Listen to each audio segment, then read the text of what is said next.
Welcome.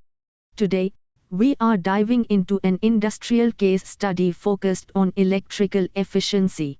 We will be analyzing the optimization of power factor, specifically, how engineering improvements can drive significant cost reductions and deliver a rapid return on investment in a manufacturing environment. The challenge: to understand the solution, we must first define the challenge. Electrical inefficiency is often a silent operational cost. Let's look at the root causes and why they matter to the bottom line. Core concepts: there are two critical concepts at play here. First is power factor itself. Simply put, it's the ratio of real power, what actually does the work, to apparent power, which is what the utility delivers. A low ratio means wasted energy. Second, we have inductive loads.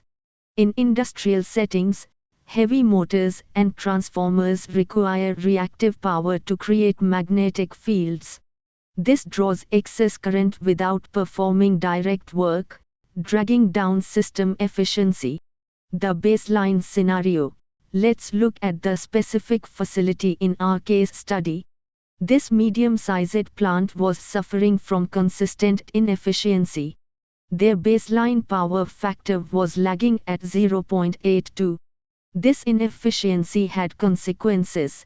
The facility was hit with a recurring monthly utility penalty of $1,500, and their apparent power demand was bloated to 609 kVA, putting unnecessary thermal stress on their infrastructure.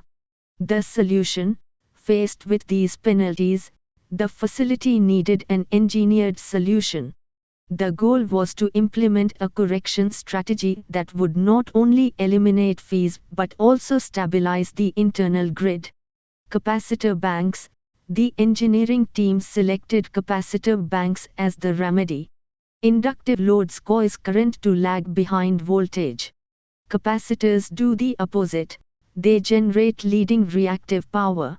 By installing these units, we essentially inject a counter force that cancels out the lag from the motors. This reduces the net current drawn from the utility, instantly correcting the power factor.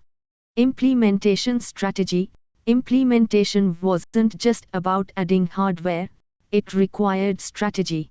We opted for a centralized bank at the main substation feeder to correct the entire facility at once. Crucially, the system features dynamic switching. It automatically steps capacitance in or out to match real-time shifts in plant load, preventing dangerous overcorrection.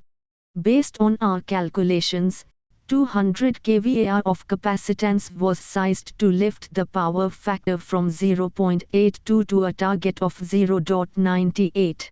Results comparison: the results were immediate and verifiable. As you can see in the data, the power factor jumped from 0.82 to 0.97.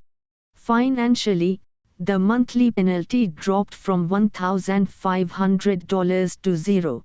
Physically, the line current was reduced by 15%, which significantly lowered resistive heat losses in the cables and transformers. Financial impact: visualizing the financials, the impact is stark.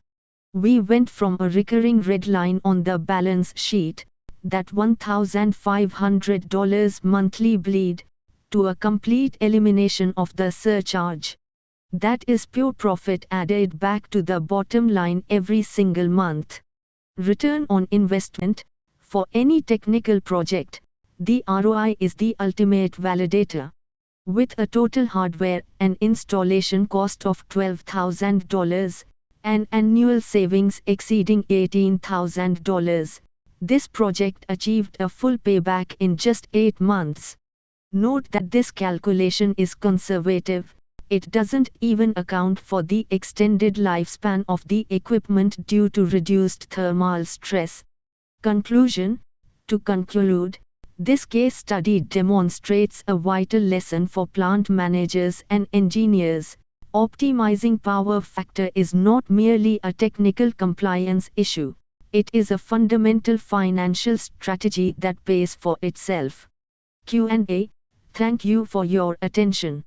I'm happy to take any questions regarding the calculations, the hardware selection, or the installation process.